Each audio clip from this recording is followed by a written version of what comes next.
Est-ce que cette guerre est un game changer pour le Moyen-Orient, c'est-à-dire va-t-elle remodeler le Moyen-Orient comme le souhaite finalement Netanyahou?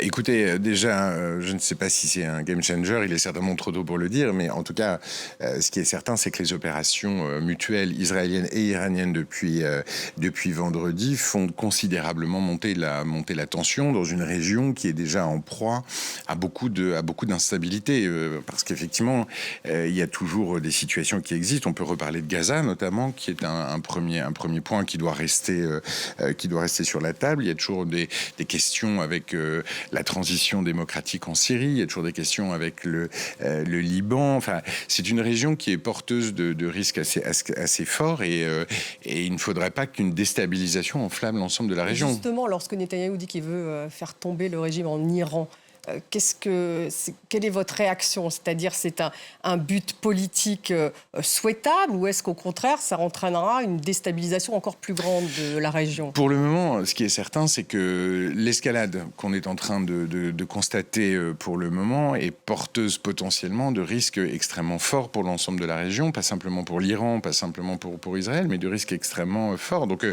évidemment, potentiellement, ça peut remodeler. La difficulté, c'est que c'est très difficile de savoir dans quelle direction, et c'est la raison pour laquelle, encore une fois, il y a eu un appel lancé par le président de la République à une désescalade et à un arrêt total des opérations. Ce sont des opérations qui sont extrêmement dangereuses, qui se tiennent dans un contexte extrêmement inflammable. C'est l'histoire finalement du Moyen-Orient qui a montré que ce n'était pas si simple, qu'un changement de régime ne venait pas forcément de l'extérieur. Si on prend l'Irak... Je comprends. L'urgence pour le moment, c'est quand même d'obtenir un arrêt des opérations et un retour à la table des négociations. Que veut Trump, à votre avis? Est-ce qu'il veut reprendre les négociations avec l'Iran ou est-ce qu'au contraire, il veut prêter main forte à Israël pour détruire les sites nucléaires iraniens? Je pense que Donald Trump a pris l'initiative de réouvrir un dialogue direct avec les Iraniens sur la question du nucléaire iranien. C'est une initiative que nous avions saluée. Encore une fois, tout ce qui va dans le sens d'une solution négociée est effectivement une bonne solution.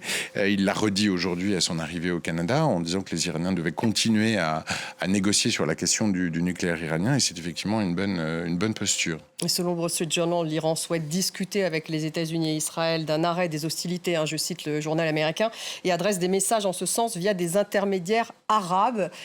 Important peut-être le rôle des pays arabes ou des pays du Golfe en particulier? Probablement, ce sont des acteurs dorénavant très impliqués dans la gestion de la situation régionale. Ils sont très impliqués en termes diplomatiques. On le voit sur différents dossiers. L'Arabie Saoudite devait par exemple co-présider cette conférence sur les deux États aux Nations Unies avec la France et la co-présidera quand elle aura lieu. Le Qatar, les Émirats Arabes Unis sont devenus des acteurs extrêmement importants de la région. Oui. Alors justement, un mot sur cette conférence qui devait avoir lieu, qui devait démarrer demain à New York. Emmanuel Macron, MBS, le prince héritier saoudien. Tout est reporté, il y a une nouvelle date. Comment ça se passe? Ça a été contraint d'être reporté puisque c'est très difficile de tenir une conférence sur une solution à deux États sans avoir aucune autorité palestinienne. Or, le président Abbas était coincé avec la suspension des vols, donc c'était pas possible. C'est l'unique raison?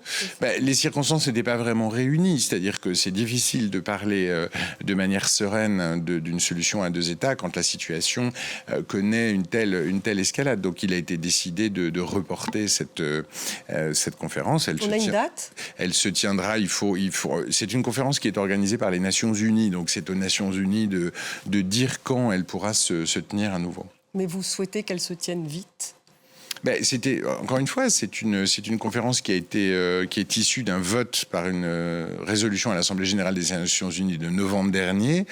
C'est un point important. Encore une fois, s'agissant de Gaza, il n'y a qu'une solution politique, donc il faut commencer à parler de solutions politiques. Et cette conférence est une excellente occasion pour enclencher justement ce dialogue, et il faut qu'elle se tienne. Oui. Avec justement cette guerre entre l'Iran et Israël, est-ce que c'est le moment pour Emmanuel Macron de reconnaître un État palestinien comme il avait peut-être l'intention de le faire lors de cette conférence? Il l'a toujours dit, en disant qu'il n'y avait pas de tabou sur la reconnaissance d'un État palestinien. Simplement, il faudrait que cette reconnaissance reconnaissance intervienne au moment opportun et que cela puisse être utile pour justement que cette solution à 2 États puisse être mise en œuvre. Donc, bien évidemment, c'est une question qui se posera au moment où la conférence reviendra. Vous êtes inquiet aujourd'hui, ce soir, de ce qui se passe? Mais la situation est très inquiétante quand on voit les images de Tel Aviv bombardées, quand on voit les images de Téhéran, c'est très inquiétant. Encore une fois, on est dans une logique d'escalade et comme toute escalade, on sait que ça peut échapper aux mains des uns et des autres. Donc, pour ça qu'il est très important de mettre fin à l'ensemble de ces opérations et de retrouver le chemin de la négociation. Merci. Christophe Lemoine. Merci beaucoup. D'avoir été avec nous ce soir et d'avoir réagi à chaud à cette guerre entre Israël et l'Iran. Porte-parole du Quai d'Orsay. Merci encore.